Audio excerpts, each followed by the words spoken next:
All right, everyone. So, according to WrestleVote's live Q&A backstage pass, and we're reading a WrestleOps tweet that they're citing them, Tiffany Stratton versus Charlotte Flair has been talked about internally for WrestleMania 41. Now, obviously, she's going to have a feud in some ways with Nia Jax. That's to be expected.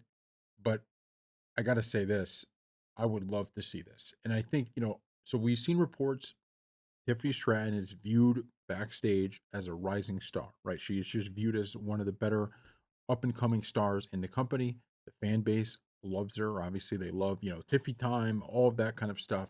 And so I do think that it's important that you give her a rival, you give her someone to fight against that will give her even more legitimacy. And look, Nia Jax is great. Rhea Ripley's great.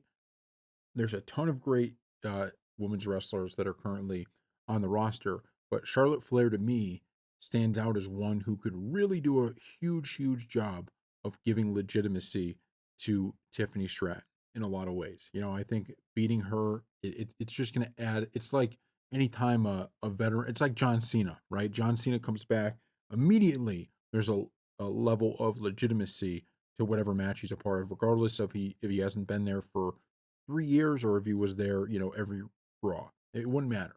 There's just legitimacy to it because they've done so much in their careers. And I think when you talk about Charlotte Flair, that's the case. So when you're talking about a WrestleMania moment for Charlotte Flair, for Tiffany Stratton, it doesn't matter if she wins or she loses, just the fact that she's in that match on the biggest stage, I think would go a long way for her career. And I think the fans would be into it. But we got to see what she returns like, how the fans accept it, all of this kind of stuff. There's so many things that have to be, I would say, seen before we could say this is definitely the match that should occur and should happen, because there are a lot of like maybe this Nia Jax thing, maybe it really, really takes off and we want to see that one bad. There's a lot of things that can happen here, but I will say that I at least on the face of this, this feels like a really cool main event. Thank you all for watching.